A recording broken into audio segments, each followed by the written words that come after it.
మంచి కార్యాల వలన పరలోక రాజ్యాన్ని పొందలేం కానీ, అయితే నువ్వు పరలోక రాజ్యాన్ని లేక జీవాన్ని, దేవుని రాజ్యాన్ని అనుభవించాలంటే, సొంతం చేసుకోవాలంటే నీవు దేవుని ఆజ్ఞలు గైకొనాలి అని చెప్పారు. అందుక యవనస్తుడు ఆజ్ఞలు గైకొనాలా? ఏ ఆజ్ఞలు గైకొనాలి చెప్పమని అడిగాడు. అప్పుడు యేసుప్రభు అంటారు, నరహత్య చేయవద్దు, దొంగతనం చేయవద్దు, వ్యభిచరించవద్దు, అబద్ధ సాక్ష్యం పలకవద్దు, తల్లిదండ్రులను సన్మానింపుము, నిన్ను వలే నీ పొరుగు వారిని ప్రేమించవలను అనునవియే అంటారు.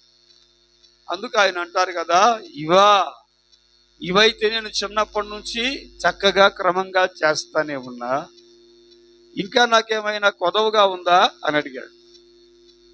అందుకు యేసుప్రభు అంటాడు, నీవు పరిపూర్ణ వగుటకు కోరిన ఎడలా, అది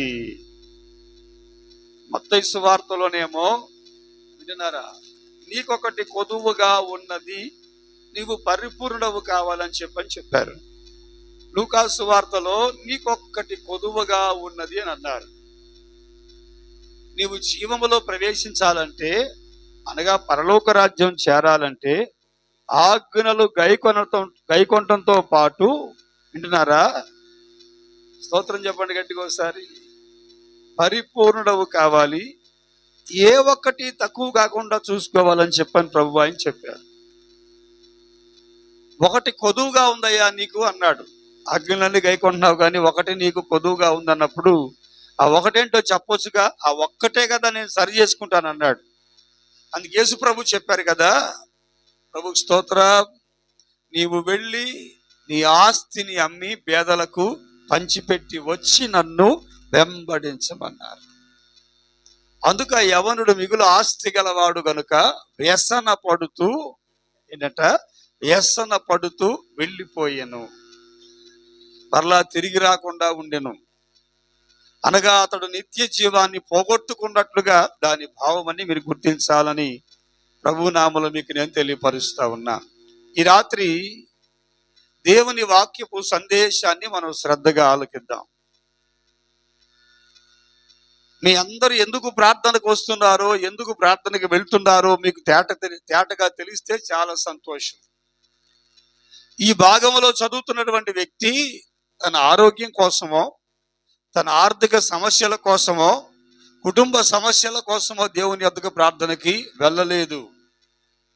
ఆయన ఎందు నిమిత్తము దేవుని యొద్దకు వెళ్ళాడంటే, పరలోక రాజ్యములో ప్రవేశించాలంటే, అనగా సాతానును వాడి దోతల కోసం దేవుని చేత నిర్మించబడ్డ అగ్నిగుండమైన పాతాళమని పిలువబడ్డ నరకాన్ని తప్పించుకోవాలంటే ఏం చేయాలో యేసు ప్రభు అయితే చెప్తారు. యేసు ప్రభు దగ్గర ఈ బోధన కనబడిందని, పరలోక రాజ్యం చేరటానికి నాకు ఏదైనా దారి చూపించమని పరలోకం చేరే ప్రయత్నం మీద ఈ వ్యక్తి యేసు ప్రభు దగ్గరకు వచ్చారు. ప్రియులారా, దేవునికి స్తోత్రం. శ్రద్ధగా ఆలకించండి దయచేసి. ఇప్పుడు మీరైనా కూడా, నేనైనా కూడా యేసు ప్రభుని వెంబడిస్తున్నప్పుడు మన ప్రయాణం ఎక్కడి దాకా, ఎటు వెళ్తాం మనం? ఓ ధనవంతుడు పాపం బాగా ఆస్తి కూడబెట్టుకున్నాడు.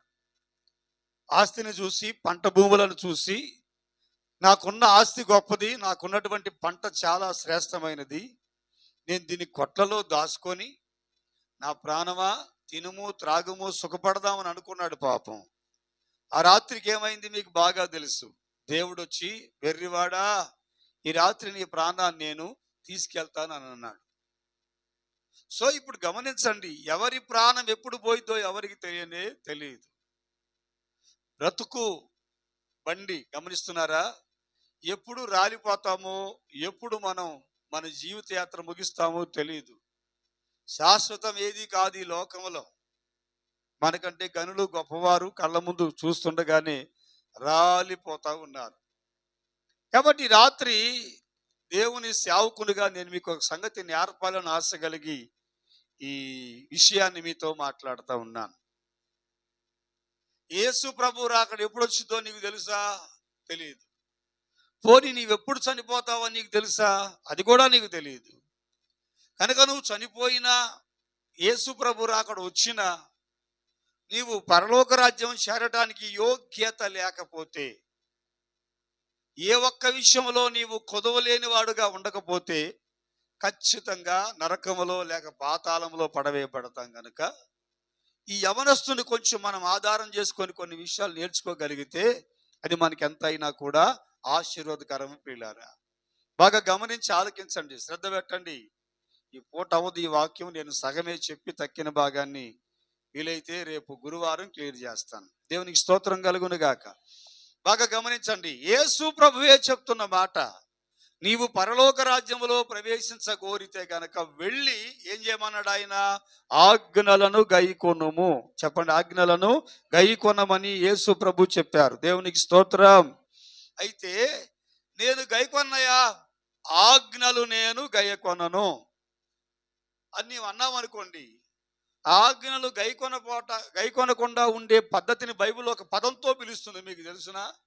ఆజ్ఞలు గైకొనకుండా ఉంటే, ఆజ్ఞల ప్రకారంగా నడవకపోతే, అనగా ఆజ్ఞను అతిక్రమించిన ఎడల, ఏంటో చెప్పండి, ఆజ్ఞను అతిక్రమించిన ఎడల ఏమైంది? ఆజ్ఞాతిక్రమమే, చెప్పండి, ఆజ్ఞాతిక్రమమే పాపము అని రాయబడింది. పాపం వలన వచ్చు జీతము మరణమని రాయబడింది. మీరు వినాలి, ఆజ్ఞాతిక్రమమే పాపము, పాపం వలన వచ్చు జీతము మరణము. కనుక ఆజ్ఞలు గైకొనని వాడు ఖచ్చితంగా పాపి, ఆ పాపికి మరణము తథ్యం. దేవునికి స్తోత్రం. ఆజ్ఞలు గైకొనని వాడు మరణ సంబంధి, అంతే కదా? ఆజ్ఞలు పాటించని వాడు మరణ సంబంధి, పాతాళ సంబంధి. మరి ఆజ్ఞలు గైకొంటే ఏమొచ్చి చెప్పండి? పరలోక రాజ్యం వచ్చిందని ప్రభు చెప్తున్నాడు. ఆజ్ఞ గైకొంటేనేమో పరలోకం చేరతావు, ఆజ్ఞలు గైకొనకపోతేనేమో పాతాళంలో పడవేయబడతాం. వింటున్నారా? శ్రద్ధగా ఆలకించాలి. దేవునికి స్తోత్రం కలుగును గాక. మీరు చదివితే 1 యోహాను రాసిన పత్రిక 5వ అధ్యాయం 3వ వచన భాగంలోను, 2వ పత్రిక ఒకే అధ్యాయం ఉంటుంది, 6వ వచన భాగాలు మీరు చదివితే మనము ఆయన ఆజ్ఞల ప్రకారముగా నడుచుటయే ప్రేమ అని రాసి ఉంటుంది. వినండి, ఆజ్ఞల ప్రకారంగా నడవటమేమో ప్రేమ, ఆజ్ఞ ప్రకారంగా నడవకపోవటమేమో పాపం. ఆజ్ఞాతిక్రమమే పాపము, ఆజ్ఞ గైకొనటమే ప్రేమ. ఆజ్ఞాతిక్రమమే నరకము, ఆజ్ఞ గైకొనటమే పరలోకం.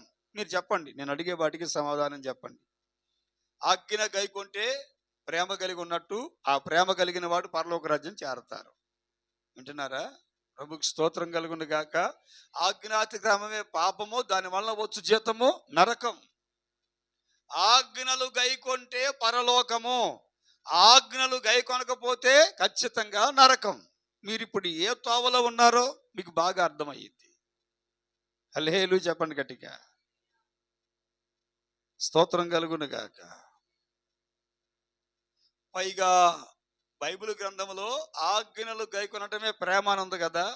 ఎవడైనను ప్రభువును ప్రేమించకపోతే వాడు శపించబడును గాక అని బైబిల్లో రాయబడి ఉన్నది. హల్లెలూయా చెప్పండి. దేవుణ్ణి ప్రేమించడం అంటే ఆజ్ఞలు గైకొనటం. దేవుణ్ణి ప్రేమించడం అంటే ఆజ్ఞ గైకొని పరలోకం చేరటం. ఆజ్ఞ అతిక్రమం అంటే దేవుణ్ణి ప్రేమించకపోవటం, అదే పాపం, అదే శాపం, అదే నిత్య నరకము. మీరు గ్రహించాలి. Very good. ఈ మాట మీకు అర్థమైందా? పరలోకం చేరాలని కోరిన వాడు ఎవడైనా సరే, ఏ మనుషుడైనా, స్త్రీ అయినా, పురుషుడైనా, నేను నరకంలో పడను, నాకు నరకం ఇష్టం లేదు, అమ్మో అక్కడ ఏడుపును పండ్లు కొరుకుతా ఉంటది గనక నరకమును తప్పించుకొని పరలోకం చేరాలని ఆశించిన వారు మొదటగా నేర్చుకోవాలి. యేసు ప్రభు చెప్తున్న మాట, ఆజ్ఞలు గైకొనవలెను. చెప్పండి, ఆజ్ఞలు గైకొనవలెను. నీకు ఆజ్ఞలు వస్తే చాలా సంతోషం, రాకపోతే నేర్చుకుని వాటిని గైకొనాలి. పరలోక రాజ్యం చేరాలని ఆశించి ప్రయాసపడేటువంటి భక్తులారా, మొదట దేవుని ఆజ్ఞలను మీరేం చేయాలా? గైకొని పాటించాలి, వాటిని వెంబడించవలెను. దేవునికి స్తోత్రం. ఏ ఆజ్ఞలు గైకొనాలి? నేను ఈ వాక్యం ఎందుకు చెప్తున్నాను మీకు? జనులు ఆశీర్వాదాల కోసం, స్వస్థతల కోసం, మేళ్ళు కోసం, మా ఇల్లు కట్టుకోవాలి, వీళ్ళకు పెళ్లి చేయాలి, దీనికి గర్భఫలం రాలేదు, అది ఇది వీటి కోసం పరుగులు తీస్తున్నారు పొలోమని. అయ్యో వెర్రి జనమా, పరలోకాన్ని గురించి ఆలోచన చేయరా? ప్రభు రాజ్యం ఉందన్న సంగతి మీకు అర్థం కాదా?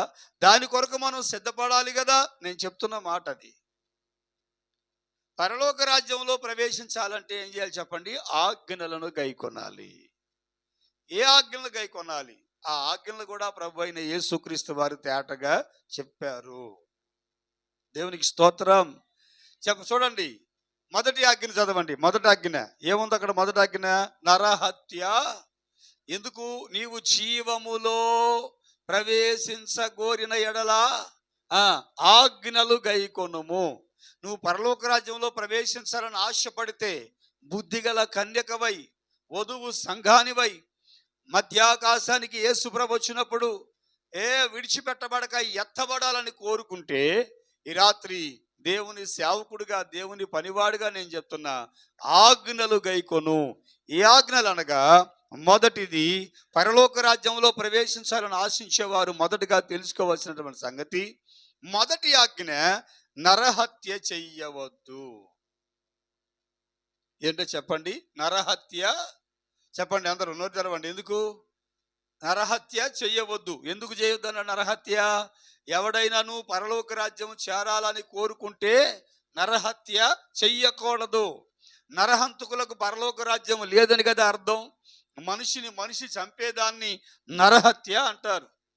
బైబిల్ గ్రంథంలో, ప్రపంచ చరిత్రలో మొట్టమొదటి హత్య ఎవరు చేశారంటే గనక, ఆదాము కొడుకైన పెద్ద కొడుకు కయ్యూను, రెండో వాడైన హేబేలును కొట్టి తన ప్రాణము తీసివేసేసాడు. మొట్టమొదటి నరహత్య. అతని రక్తాన్ని నేల చిందించాడు. అలాగూ హేబేలు చంపబడ్డాడు. ప్రియులారా, ప్రభుకు స్తోత్రం. పరలోక రాజ్యంలో ప్రవేశించాలని మీరు కోరుకుంటే యేసు ప్రభు చెప్తున్న సంగతి ప్రియులారా, నరహత్య చెయ్యకూడదు. అనగా ఏ ఒక్క మనిషిని ఎవరు చంపకూడదు. గొంతు బీసుకో, గ్యాస్ సిలిండర్ లీక్ చేసో, కత్తితో పొడిచో, ఏంటన్నారా, కర్రతో కొట్టో, ఎవరి ప్రాణమును తీసినా వారికి పరలోక రాజ్యం లేదని దాని అర్థం కదా. నేను ఇంటర్మీడియట్ చదువుతున్నప్పుడు అక్కడ మన స్కూల్ దగ్గర, మన ఊర్లోనే సెయింట్ జేవియర్స్ హై స్కూల్ దగ్గర, ఆ దగ్గరలో ఒక బావి ఉండింది. అది నాకు సరిగ్గా గుర్తులేదు. అప్పట్లో ఒక అమ్మాయి 10th క్లాస్ తప్పింది. పాపం 10th క్లాస్ తప్పిందని వాళ్ళ అమ్మ మిరగాయలు కోయటానికి మెట్టపొలం హడావుడిగా వెళ్తా దున్నపోతు మోహందానే, సిగ్గులేదా? పక్కింటి అమ్మాయి చదివి పాస్ అయింది, నువ్వేమో తప్పి కూర్చున్నావు, ఏం బతుకు నీ బతుకు ఆడిన బడి సావు అందంతే అనేసి వెళ్ళిపోయింది. మన ఊరిలో జరిగిందే. ఆమె వెళ్ళిపోయిన తర్వాత ఈ పిల్ల కూర్చొని బాగా ఏడ్చి మమ్మ అంతలో మాట అందని చెప్పని పోయి నిజంగానే ఆ పిచ్చి పిల్ల బావిలో దూకి తన ప్రాణం తీసేసుకొని చచ్చిపోయింది. వింటున్నారా? సాయంత్రం వాళ్ళ అమ్మ వచ్చిందా ఎవరికి తెలీదు, బావిలో పడి చనిపోయిన సంగతి. తీసి ఎందుకు చచ్చిపోయిందంటే, పొద్దున పోతా వాళ్ళ అమ్మ బాయాడినబడి సావరాదా, 10th క్లాస్ తప్పేవని అంది. అందుకు ఆ పిల్ల చచ్చిపోయింది. ఇప్పుడు చెప్పండి, ఆ పిల్ల చనిపోవటానికి కారణం ఎవరు? వాళ్ళ అమ్మ మాట్లాడినటువంటి కోపోద్రేకమైన మాట. స్తోత్రం చెప్పండి గట్టిగా. ఇప్పుడు కత్తితో కర్రతో కాకపోయినా నోటి మాటలతో కూడా మనుషుల్ని ఏం చేయొచ్చు? చంపేయచ్చు. ఆడెవడో సినిమాలు అన్నాడంట, కంటి చూపుతో చంపేస్తానని. ప్రభుకి స్తోత్రం. సో ఇప్పుడు నరహత్య అనగా మనిషి చంపటం. చంపించినా కూడా నరహత్య అయింది. నీ యొక్క చెడ్డ ప్రవర్తన వలన, నీ దురుసుతనం వలన, నీ యొక్క టార్చర్ వలన ఎవరైనా చనిపోయారేమో కొంచెం ఆలోచించుకోవాలి. ఆ త్రాగుబోతు భర్త త్రాగొచ్చి ఆ కుటుంబాన్ని పట్టించుకోకుండా యాతన పెడతా ఉంటే, ఆ భార్య, ఆ ఇంట్లో ఉండేటువంటి ఇల్లాలు, ఈ తాగుబోతుడితో నేను పడలేనిక సస్థానాన్ని చచ్చిపోయింది అనుకోండి, పాపం ఏమన్నా చేసుకొని, ఎవరు కారణమై ఉంటారంటారు? ఏమండి? దేవునికి స్తోత్రం కలుగునుగాక. నరహత్య చేసేవాడు పరలోక రాజ్యానికి అర్హుడు కాడని యేసు ప్రభు తాను స్వయంగా చెప్తున్నాడు. ఇప్పటిదాకా నేను చెప్పే సంగతి శరీర సంబంధమైన హత్య, శరీర సంబంధమైన హత్యల గురించి నేను చెప్తున్నా. నీ నోటి మాటలతోనో, నీ యొక్క బిహేవియర్, నీ చెడ్డ పనుల వలనో, నీ టార్చర్ వలననో ఎవరైనా చనిపోతే నీకు పరలోకం లేదని దాని యొక్క ఉద్దేశం. ఇది దేవుని ఎరగని బిడ్డలు వింటున్నారా? స్తోత్రం చెప్పండి గట్టిగా. ప్రార్థనకు రాకుండా ఉండేటువంటి వారి యొక్క లక్షణం. మరి మనం దేవుని బిడ్డలం కదా, ప్రార్థనాపరులం కదా, ప్రభు అయిన యేసు క్రీస్తు రాజ్య స్థాపన కోసం పోరాటం చేసేవాళ్ళం కదా. కాబట్టి మనం శరీర సంబంధులము కాదు. మనం ఎవరమనగా, మీరు చెప్పండి, ఎవరు మనము? ఆత్మ సంబంధులమై ఉన్నాం. ఆత్మ సంబంధులకైతే మూల ఆధారం ఏంటి? దేవుని వాక్యం. శరీర సంబంధులైతే కర్రతోనో, కత్తితోనో, కొడవలతోనో. మా నూరంటే తగాదలకు మంచి పెట్టింది పేరు. అసలు నేను చిన్నపిల్లవాడిగా ఉన్నప్పుడు తెగదన్నుకునేవాళ్ళు మా నూరులో. గొడవలు, తగాదలు, కొట్లాటలు. ప్రభువుకు స్తోత్రం కలుగునుగా. అమ్మో మీ ఊరా, పిల్లలు నీవయ్యో బాబు అనేవాళ్ళు అప్పట్లో. ఇప్పుడు లేదు. దేవుని మహాకృపను బట్టి జనులను ప్రభువు మార్చారు. మహా సంతోషం. ఏమో రేపు తిరణాలు వస్తున్నది ఒక భయం. తిరణాలు వస్తుంటే భయం నాకు, ఎక్కడ దండుకుంటారో నని. ఈ యొక్క గ్రామ పరిస్థితి అట్లా ఉంటుంది. సరే, ఏది ఏమైనా శరీర సంబంధులు అలాగూ చేస్తారు. మరి ఆత్మ సంబంధులు ఎలాగూ హత్యలు చేస్తారు. మీరు ఎవరన్నా చంపారా ఇక్కడ ఉన్నవాళ్ళు? వేసేవో ఎవరన్నా వేసేసావా? దేవునికి స్తోత్రం కలుగునుగా. నేను ఎవరిని చంపలేదని చెప్పమాకండి. నా మాటలు గమనిస్తున్నారా? నేను ఎవరిని చంపలా, నేను అర్హంతకుని కాదు, నేను నరహంతకురాలను కాదు అని మీరు అంటే మీరు ఖచ్చితంగా అబద్ధికులు అవుతారు. దేవుని వాక్యాన్ని బట్టి చూస్తే గనక నరహత్య అనగా బైబిల్ చెప్పేటువంటి ఆత్మ సంబంధమైన బోధ ఒకటి ఉంది. అది నేను మీకు తేటగా తెలియపరుస్తాను, దయచేసి వినాలని ఆ యొక్క మనవి. చదవండి. యోహాను రాసిన మొదటి పత్రిక 3వ అధ్యాయం 15వ వాక్య భాగాన్ని చదివితే అక్కడ ఆత్మ సంబంధులు కూడా హత్యలు చేస్తారట. అవి ఎలా ఉంటాయో నేను మీకు తేటగా తెలియపరుస్తాను. చదవండి. యోహాను రాసిన మొదటి పత్రిక 3వ అధ్యాయము 15వ వచన భాగము. తన సహోదరుని ద్వేషించువాడు నరహంతకుడు. మరి ఏ నరహంతకుని యందు నిత్య జీవం ఉండదని మీరు ఎరుగుదురు. మరలా వినండి మాట. తన సహోదరుణ్ణి ద్వేషించువాడు నరహంతకుడు. మరి ఏ నరహంతకుని యందు నిత్య జీవము ఉండదని మీరు ఎరుగుదురు. దేవునికి స్తోత్రం. నరహత్య అనేది పిల్లరా, దేవుణ్ణి నమ్ముకున్న తర్వాత మనిషి చంపాల్సిన పనిలే. స్తోత్రం చెప్పండి గట్టిగా. పొడవటమో, కొట్టడమో, టార్చర్ పెట్టడమో కాదు. ద్వేషము. వింటున్నారు? తన సహోదరుణ్ణి ద్వేషించువాడు నరహంతకుడట. తన తోటి పనివాడిని, తన తోటి విశ్వాసిని, తన తోటి ఉన్నవారిని ద్వేషించే ప్రతి ఒక్కరు కూడా చెప్పండి ఎవరంట? నరహంతకులు. ఏ నరహంతకుని యందు నిత్య జీవము ఉండదని మీరు ఎరుగుదురు. స్తోత్రం. గట్టిగా చెప్పాలా? ఏది మీకు ఎవరి మీద ద్వేషం లేదా? మీరెవరిని ద్వేషించరా? మీరెవరిని సులకనగా మాట్లాడరా? మీరెవరి మీద మీకు ఎలాంటి రాగ ద్వేషాలు లేవా? చెప్పండి ఒకసారి. ప్రభువుకు స్తోత్రం కలుగునుగాక. ఎదుటి వారంటే చిన్న చూపు మనకి. వాళ్ళదేముందలే, వాడిదేముందలే, వీడిదేముందలే, ఆఫ్టర్ ఆల్ ఆడిదేముంది అనేటువంటి బహు చిన్న స్వభావం మనలో కనపడతా ఉంటుంది. వీళ్ళారా, వాక్యం చెప్తుంది, నువ్వు పరలోక రాజ్యంలో చేరాలంటే నీ సహోదరుని ఏమాత్రము ద్వేషించకూడదు.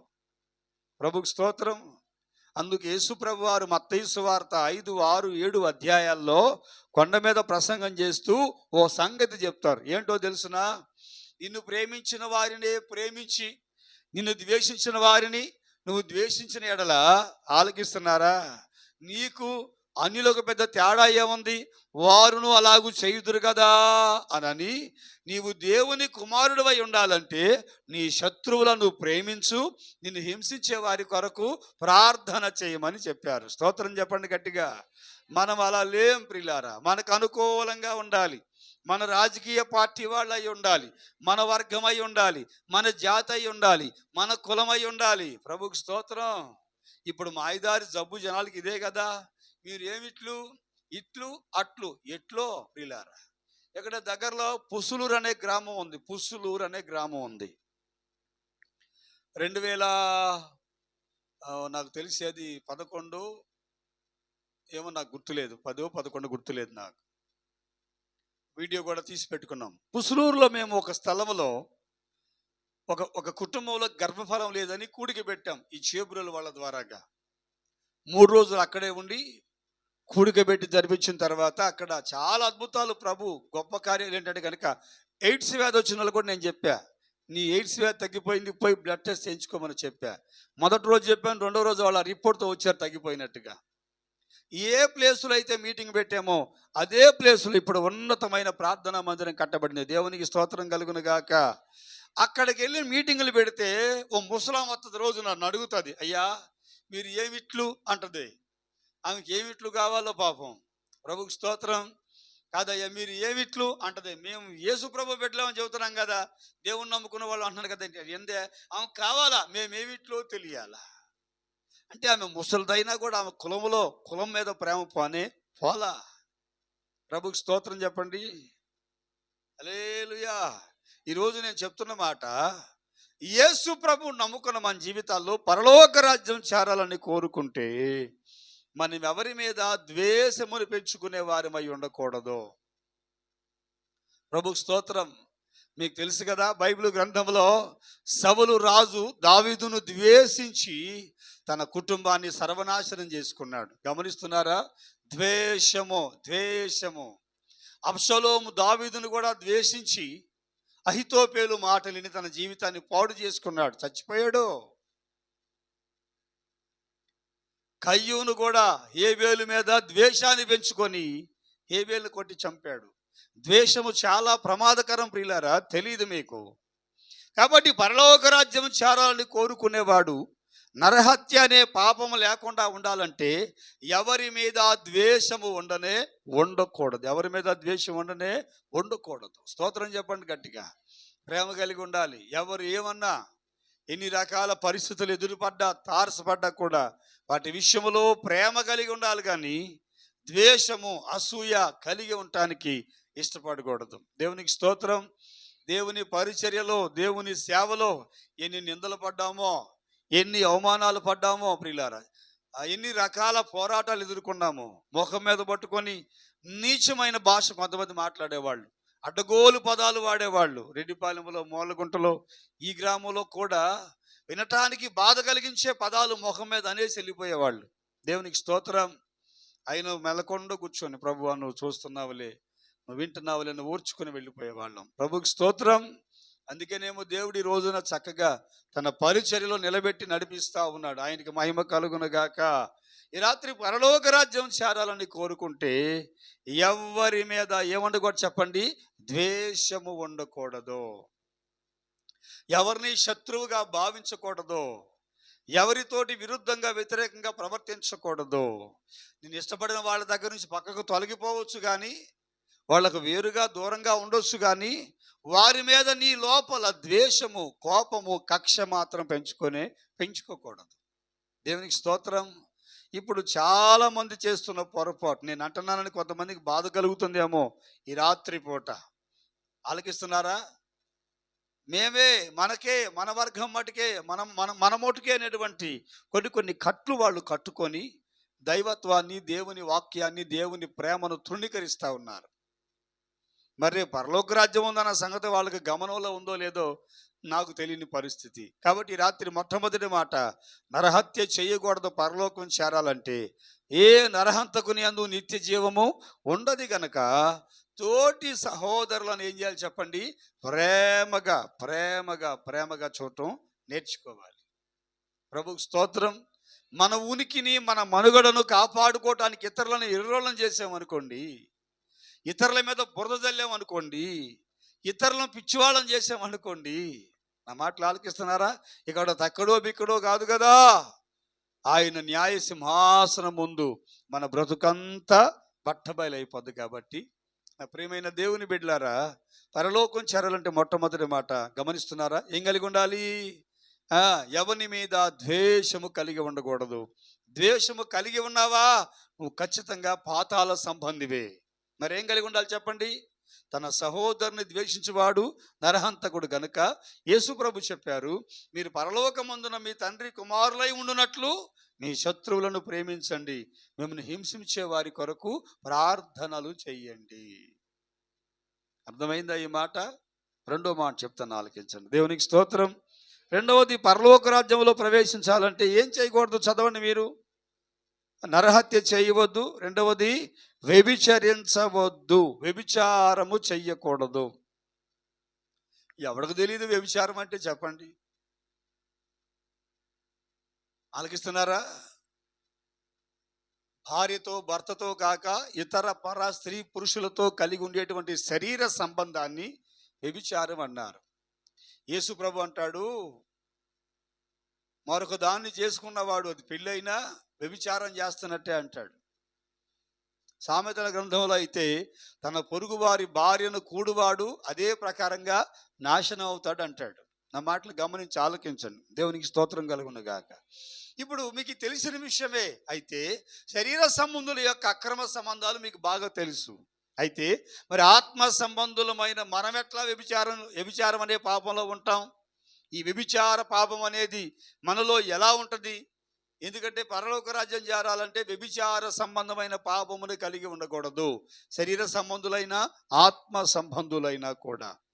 ఆత్మ సంబంధులు అంటే మనం విశ్వాసులం ఎలాగూ వ్యభిచార పాపాన్ని కలిగి ఉండి పరలోకానికి దూరం అవుతామంటే, యెషయా గ్రంథం 54వ అధ్యాయం 5వ వాక్యం చెప్తుంది. చదవండి తీసి. యెషయా గ్రంథము 54వ అధ్యాయం 5వ వచన భాగం.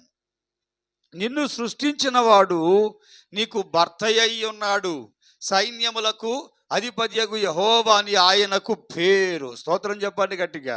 నిన్ను సృష్టించిన వాడు నీకు భర్త అయి ఉన్నాడు. ఓ స్త్రీకి ఒక భర్తతోనే జీవితం, అలానే ఒక పురుషునికి ఒక భార్యతోనే జీవితం. ఇద్దరు ముగ్గురు ఉంటారు, నాకేం పర్లేదనంటే మనం బతుకు జట్కా బండికి వెళ్ళాల్సి వచ్చింది అనమాట. అంతే కదా. సో ఇప్పుడు యేసు ప్రభు పెండ్లి కుమారుడు, ఆయన వరుడు. వధువు సంఘము, సార్వత్రిక సంఘము ఒక్కటే అయి ఉండాలి. ఈ సంఘములో ఉండేవారు ఎలా ఉండాలంటే, ముడతైనా మచ్చైనా డాగైనా కలంకమైనా అటుది ఏదైనా లేకుండా, వింటున్నారా, నిర్దోషమైనదిగా ఉండాలి.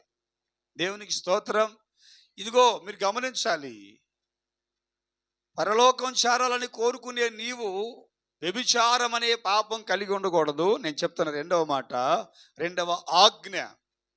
వ్యభిచారం అనగా ఇతరమైన వాటితోటి, ఇతరులతోటి చేసేటువంటి పాపం.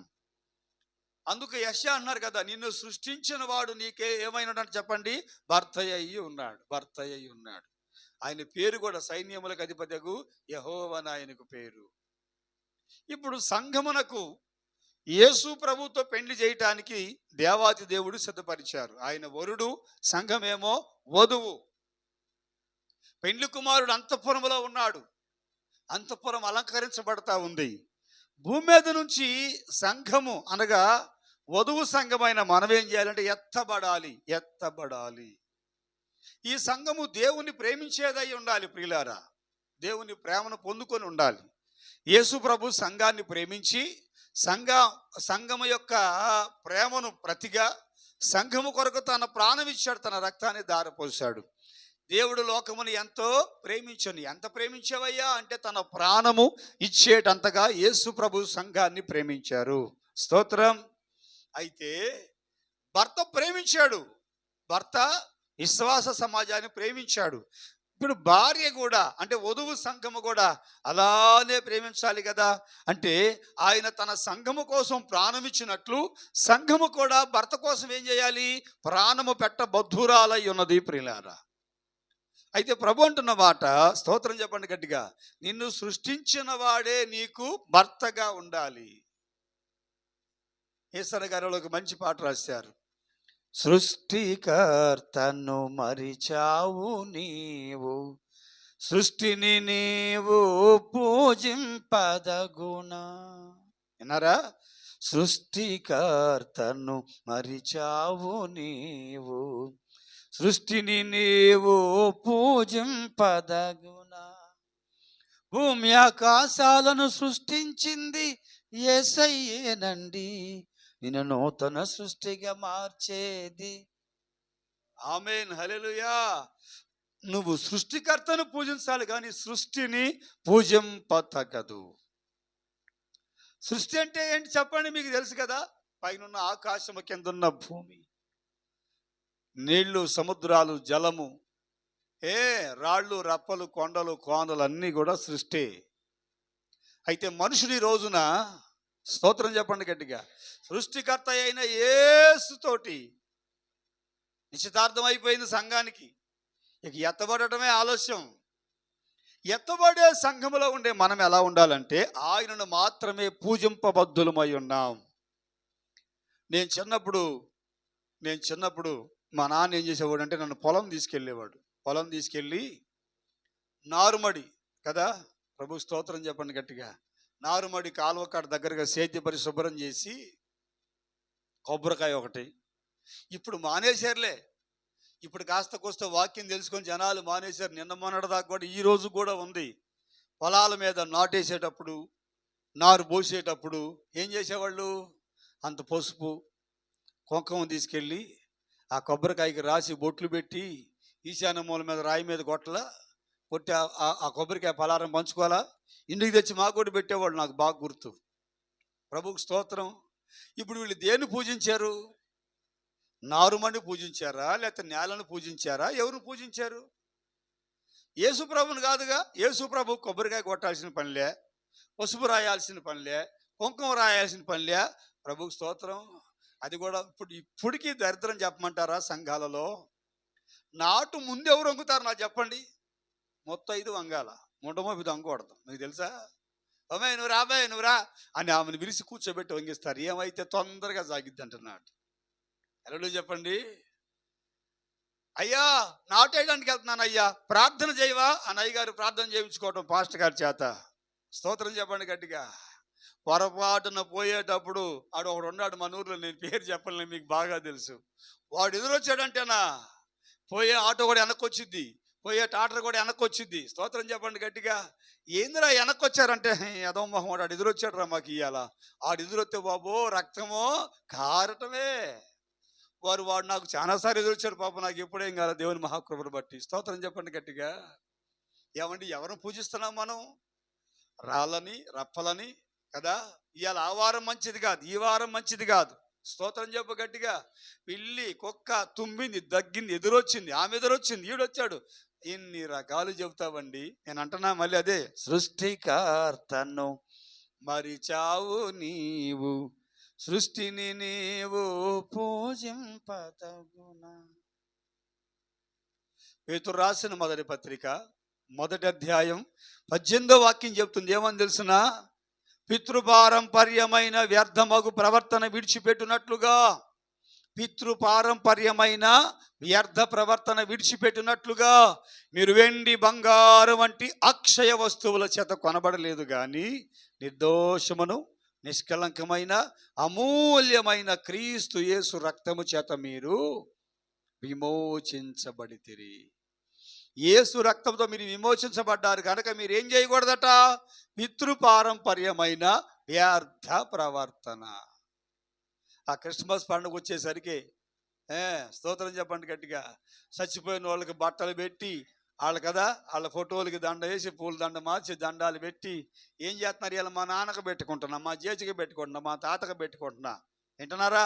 ఇవన్నీ క్రైస్తవ కుటుంబాల్లో చేసే పనులే. నేటికి పాస్టర్ గారు ప్రార్థన చేయాలి, సిద్ధాంతం వచ్చి ఈశాన్య మూలం గురించి చెప్పాలి. నేటికి క్రైస్తవ సంఘములో ఆచార వ్యవహార జ్యోతిష్యం, నేను మీకు చెప్తే ఇప్పుడు ఎంత ప్రసంగం అవుతుంది. స్తోత్రం కలుగునుగాక. ప్రియులారా, పరలోకం చేరాలంటే, నీ మీద ఈ దోష ఆరోపణ లేకుండా ఉండాలంటే సృష్టికర్తను మాత్రమే ప్రేమించి పూజించాలి. సృష్టిలో దేన్ని పూజించకూడదు. నేను మీకు ఇచ్చిన వెండిని, బంగారాన్ని మీరు ఏమంటాడు? ద్రోహిణియగు ఇశ్రాయేలు చేయు కార్యములు చూసితివా? అది పచ్చని ప్రతి తోటలోకిని, ఎత్తైన కొండ మీదకిని పోయి మొద్దులతోనూ నేనిచ్చిన వెండితో, బంగారముతో పోవుచు వ్యభిచారము చేసి ఉన్నదని. ఎన్ని మాటలు చెప్పమంటారా ప్రియులారా? ప్రభువుకు స్తోత్రం. యేసు ప్రభు నమ్ముకున్న నీవు ఇంకా ఆచార వ్యవహారాలలో ఈ లోక ఆచారాన్ని వెంబడించొద్దు, నేర్చుకోవద్దని దేవుని వాక్యం తేటగా చెబుతుంది. ప్రభుకి స్తోత్రం. చెప్పండి గట్టిగాను. హల్లెలూయా. జాగ్రత్త ప్రియులారా. చెన్నై మహాపట్నం, మద్రాస్ పట్టణంలో పిల్లేడ్ విలియమ్స్ అని ఒక గొప్ప దైవజనుడు ఉన్నాడు. పిల్లేడ్ విలియమ్స్ ఆయన పేరు. పిల్లేడ్ విలియమ్స్, గుర్తుపెట్టుకోండి పేరు. ఇప్పటి సేవకుడు కాదు ఆయన. అప్పట్లో రేడియోలో వర్తమానాలు వచ్చాయి. మన ఆంధ్ర రాష్ట్రంలోనైతే ఆర్ఆర్కే మూర్తి గారు, జోషి గారు, జైపాల్ గారు చెప్తా ఉండేవాళ్ళు, మనం వినేవాళ్ళం. ఈయన చెన్నై పట్టణంలో తమిళ్లో వాక్యం చెప్తా ఉంటాడు. మహా గొప్ప ఫేమస్ అనమాట ఆయన. ఇక్కడ మనకి ఆర్ఆర్కే మూర్తి గారు అంత గొప్ప, అక్కడ ఆయన అట్లా పేరుగాంచిన వాడు, గొప్ప ధనవంతుడు కూడా ఆయన.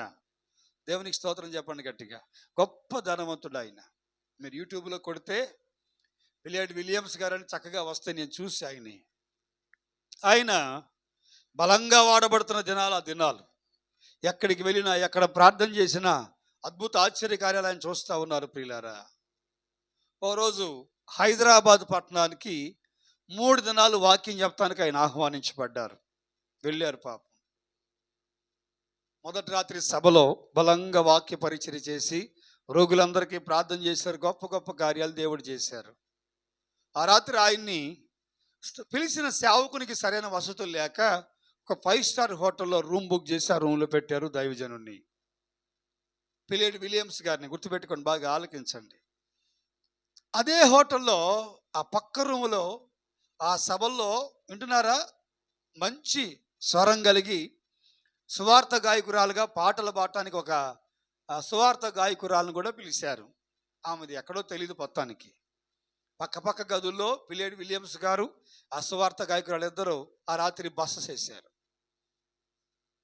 ఇద్దరు కలిసి కూర్చొని మాట్లాడుకుంటూ వాళ్ళ మధ్య మాటలు సంభాషణ పెరిగి ఏమైందంటే, గొప్పగా వాడబడుతున్న దైవజనుడు పిల్లేడ్ విలియమ్స్ గారు ఆ రాత్రి ఆ పాటలు పాడేటువంటి సువార్త గాయకురాలతో అక్రమ సంబంధ పాపంలో పడిపోయాడు. ఆ రాత్రి ఘోరమైన పాపం జరిగిపోయింది. క్షణికావేశంలో జరిగిపోయింది పాపం. ఉదయాన్నే లేచాడు, పెట్టేబేడ సర్దుకొని, అయ్యో ఎంత పొరపాటు జరిగింది, నేనేంటి, నా స్థితి ఏంటి, నా ఆత్మీయ బ్రతుకేంటి, నేను ఇలాంటి పాపం చేశానని చెప్పని ఇక తెల్లవారి స్థానిక పాస్టర్ గారు పిలిచి, బాబు నాకు మనసు సరిలేదయ్యా, నేను వాక్యం చెప్పలేను ఇవాళ రేపు, ఎవరినైనా ఏర్పాటు చేసుకోమని చెప్పి ఆయన హడావుడిగా బయలుదేరి చెన్నై పట్టణానికి వచ్చేసేసాడు. రావటం సంఘస్థులందరూ, అయ్యా ఏంటి వచ్చేసారేంటి నాయన అని అంటే, నేను వెళ్ళిన చోట పాపంలో పడిపోయి పాపం చేశాను, నేను పాపం చేశాను కనుక వాక్యం చెప్పే అర్హత నాకు లేదని వచ్చేసానని చెప్పని సంఘానికి చెప్పాడు. ఎంతోటి పెద్ద పాస్టర్ గారే పాపం చేసి పడిపోతే మనం ఏ పాటి వాళ్ళం రా అనుకొని అందరూ వచ్చి అని చేదరించుకొని అసహించుకొని వెళ్ళిపోయారు. ఈ వార్త చెన్నై ప్రాంతం అంతా, చెన్నై పట్టణం అంతా తెలిసిపోయింది. సేవకులంతా, సహోదర సంఘ విశ్వాసులంతా కూడా ఆయన పట్టుకొని, ఇటు ఏం మనిషిరా బాబు, ఇంత గొప్ప వాక్యం చెప్తాడు, ఇంత పెద్ద పాస్టర్ గారు అయ్యండి ఈ పనికి మాలిన పని చేశాడంట, సిగ్గు లేకుండా ఆయనే చెప్తున్నాడని అందరూ ఆయన తృణీకరించి చేదరించుకున్నారు. పిల్లేడ్ విలియమ్స్ గారు పిల్లారా ఆ పట్టణంలో ఉండటం ఇష్టం లేక మనస్తాపం చెంది కృంగిపోయి, వాళ్ళ ఆవిడ గారిది ఇంగ్లాండ్ దేశం, అక్కడికి వెళ్ళిపోయాడు. వెళ్ళి ఆమె కాళ్ళ మీద పడి ఏడ్చమ్మా, నేను నీకు ద్రోహం చేశా, చేయరాని పాపం చేశా, నన్ను క్షమించమని ఆమె దగ్గర కాళ్ళు పట్టుకొని ఏడ్చి కన్నీరు కార్చారట. ఆమె ఏం చేస్తుంది పాపం. ఇక అది జరిగిన తర్వాత గదిలో కూర్చొని, ప్రభువా నన్ను క్షమించయ్యా అని ప్రార్థన చేస్తున్నాడు. ఇంచుమించు పిల్లేడ్ విలియమ్స్ గారు 2 సంవత్సరాల పాటు ఆ గదిలో కూర్చొని కన్నీరు గార్చి ప్రార్థన చేస్తానే ఉన్నారట. బయటకు కూడా రావట్లా, ఎవరితో మాట్లాడతలా, ఆకలినప్పుడు అంత తింటున్నాడు, నీళ్లు తాగుతున్నాడు. ఆ గదిలో కూర్చొని దేవా నన్ను క్షమించమని తన పాపాన్ని బట్టి కన్నీరు గార్చి ప్రార్థన చేస్తూ ఉన్నాడు. ఆలకిస్తున్నారా? 2 ఏళ్ళు అయిపోయింది. చెన్నై పట్టణంలో పలానా వాడు అంటే చీ వాడా అన్నట్టుగా చెడ్డ సాక్ష్యాన్ని కలిగి ఉన్నాడు ఆయన. అప్పటికి 2 ఏళ్ళు గడిచిపోయిన తర్వాత నాతో మాట్లాడయ్యా, నన్ను క్షమించయ్యా అని ఏడుస్తూ ప్రార్థన చేస్తూ ఉంటే దేవుడు దర్శించాడు. స్తోత్రం చెప్పండి గట్టిగా. పిల్లేడు విలియమ్స్, నువ్వు లేచి నడుం కట్టుకొని బయలుదేరో, నేను గొప్పగా వాడుకోబోతున్నా. చెన్నై పట్టణానికి వెళ్ళి సువార్త సభలు పెట్టమని చెప్పారంట యేసు ప్రభువారు పిలేడ్ విలియమ్స్ గారికి. ఎప్పుడు? 2 ఏళ్ల తర్వాత. స్తోత్రం చెప్పండి. ఇక లేచి అమ్మా ప్రభు నాతో మాట్లాడారని భార్యకి చెప్పి అందరికీ చెప్పి చెన్నై పట్టణం వెళ్ళమన్నారు, సభలు పెట్టమన్నారు అని చెప్పిన మంచి ఆస్తిపరుడు, ఎవరివ్వాల్సిన పల్లె. బయలుదేరి చెన్నై పట్టణానికి వచ్చాడు. వచ్చి చెన్నై మెరీనా బీచ్ అక్కడ ఉంది, అక్కడ మెరీనా బీచ్లో 7 రోజులు సువార్త మహాసభలు పెట్టాడు. 7 రోజులు సువార్త మహాసభలు పెట్టాడు. ఆలకిస్తున్నారా? దేవునికి స్తోత్రం. చెన్నై పట్టణం అంతా పేపర్లో వాల్ పోస్టులు, ఆ కటన్స్ మీద రాసి బ్యానర్లు కట్టేసేసారు. పిలేడ్ విలియమ్స్ గాస్పల్ మీటింగ్స్ అని పెట్టారు. చెన్నై పట్టణం అంతా చెప్పుకున్నారు, మళ్ళీ వచ్చాడు ఈ దరిద్రుడు, పనికిమాలినోడు, వ్యభిచారి, ఇది మళ్ళీ కోటాలు పెడతాడంట, ఎవడు బావద్రా అని అందరు చెప్పుకొని ఎవ్వరు పోలేదట. మొదటి రోజు కూటం పెడితే ఏదో 100 రూపాయలు కానికిచ్చి భోజనం పెడతారులే అని కొద్దిమంది పాస్టర్ గారులు వచ్చారు. ఒక 50 మంది మాత్రమే విశ్వాసులు వచ్చారంట, ఆయన మీద అభిమానం ఉన్నవాళ్ళు. పిలేడ్ విలియమ్స్ గారు సంతోషంగా నవ్వుకుంటా స్టేజి మీదకి వెళ్ళి మైక్ తీసుకొని ప్రైజ్ ద లార్డ్ అని చెప్పి వాక్యం కొరకు ప్రార్థన చేద్దామని ప్రార్థన ప్రారంభించారంట. అంతే, ఆకాశము నుంచి అగ్ని అమాంతం ఆ ప్రాంతంలో దిగి కింద ఉన్న 50 మంది వేదిక మీద సేవకులంతా కిందపడి కొట్టుకులాడుతూ ఉన్నారట. పరిశుద్ధాత్ముడు వాళ్ళందరినీ తాకి, వింటున్నారా, గొప్ప అభిషేకం రిలీజ్ చేశారు. దేవునికి స్తోత్రం. మొదటి రాత్రి కూడిక గొప్పగా జరిగింది. 2వ రోజు రాత్రి కూడిక పిలేడ్ విలియమ్స్ గారు వేదిక మీదకి వచ్చేసరికి సేవకుల సంఖ్య 100కు పెరిగింది, విశ్వాసుల సంఖ్య 500కు పెరిగింది. మరలా అదే అభిషేకం, తండ్రి ప్రభువా అనగానే అగ్ని అభిషేకం దిగి రావటం, 500 మంది ధబేలను పడిపోయి అభిషేకంతో నింపబడ్డారు. సేవకులు కూడా అంతే. 2వ రోజు వింటున్నారా, 2000 మంది. 3వ రోజు స్తోత్రం చెప్పండి గట్టిగా, 1,00,000 మంది. 4వ రోజు, 5వ రోజు, 7వ రోజు కూడిక జరిగేసరికి చెన్నై పట్టణం అంతా మరలా మెరీనా బీచ్లో ఈయన సభల కింద కూర్చున్నాడు. స్తోత్రం చెప్పండి గట్టిగా, హల్లెలూయా. ఆ తర్వాత మరలా విశాఖపట్నం వెళ్ళి నువ్వు అని దేవుడు చెప్పాడంట. విశాఖపట్నంలో కూడా మీటింగ్లు పెట్టాడు ఆయన. ఆయన పేరు పిలేడ్ విలియమ్స్ గారు. దేశమంతా బలంగా వాడబడి, ప్రపంచమంతా వాడబడ్డాడు. ఒక చిన్న పాపాన్ని బట్టి ఆయన ఏం చేశాడు తెలిసిన? స్తోత్రం చెప్పండి గట్టిగా. దాన్ని దాయకుండా అందరికీ చెప్పి ప్రభు దగ్గర కనిపెట్టుకొని ప్రార్థన చేసి కన్నీరు కార్చాడు. ఈరోజు దేవుని ప్రజలారా, ఈ సంగతి మీకు ఎందుకు చెప్పాను తెలిసిన? అక్రమ సంబంధాలు కలిగి వ్యభిచారం అనే పాపం చేస్తూ ప్రభు బళ్ళ తీసుకుంటూ, స్తోత్రం చెప్పండి గట్టిగాను, కొంచెం ఆలోచన చేసుకుంటారా? ఎందుకంటే రాకడ దినములు సమీపించినాయి. ప్రభు రాకడ సమీపంగా ఉంది కనుక మనలో, వింటున్నారా, పులిపిండి కొంచెమైనా ముద్దంతా పులిసిపోతాయి. హల్లెలూయా చెప్పండి గట్టిగా. విగ్రహారాధన కంటే ప్రమాదకరమైంది తెలిసిన? డబ్బు మీద పిచ్చి, నాకే పేరు రావాలి, నా గురించి బాగా చెప్పుకోవాలి, నన్ను పొగడాలి, ఎన్ని రకాల ఆలోచనలు మనలో ఉన్నాయో ఇవన్నీ విగ్రహారాధనకు సాదృశ్యం. విగ్రహారాధన ఈజ్ ఈక్వల్ టు వ్యభిచారం అని యేసు ప్రభు వాక్యం చెప్తా ఉంది ప్రియులారా. అందుకే పత్రికల్లో పౌలు అంటారు కదా, ధనాపేక్ష అనబడిన విగ్రహారాధన అంటాడు. హల్లెలూయా చెప్పండి గట్టిగా. సో 2వది వ్యభిచారం.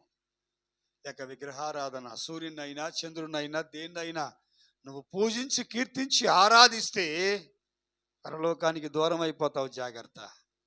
దేవునికి స్తోత్రం. సమయం చూసుకుందాం. ఒక మాట చెప్తాను, తక్కినవి నేను తర్వాత చెప్తాను. స్తోత్రం చెప్పండి గట్టిగాను. ఎందుకు చెప్తాను ఈ మాట మీకు? నేను పరలోక రాజ్యంలో ప్రవేశించాలంటే ఏం చేయాలి? ఆజ్ఞలు గైకొనాలి. మొదటిది నరహత్య చేయకూడదు, 2వది వ్యభిచారం చేయకూడదు, 3వది దొంగిలవద్దు. అంటే చెప్పండి, దొంగతనాలు చెయ్యొద్దు. దొంగ హల్లెలూయా చెప్పండి గట్టిగా. నేను చూడలేదు కానీ నాకు చాలా మంది చెప్పారు, మనోళ్ళు పొలం వెళ్ళేటప్పుడు క్యారేజీలు అన్నం పెట్టుకెళ్తారంట. వచ్చేటప్పుడు క్యారేజీ ఎట్లా రావాలి? తేలిగ్గా రావాలి. కానీ పోయేటప్పుడు కంటే వచ్చేటప్పుడే బరువుగా వచ్చిందంట. చాలామంది అంటే విన్నాను. స్తోత్రం చెప్పండి గట్టిగా. మిరగాయలు దొంగలు మొక్కజొన్న కండలు కళ్ళకు కనపడితే ఊరుకుంటామా? కొట్టో స్తోత్రం చెప్పండి గట్టిగా. అవి ఇవి దొంగతనాలు చేస్తూ ఉంటారు మనుషులు. నేను అందుకే ఒక పాటలో రాశా, దొంగగా నేను బ్రతికినప్పుడు, అదా గుర్తుందా మీకు ఆ మాట? దొంగతనాలు దొంగతనాలు దొంగలకు కూడా పరలోక రాజ్యం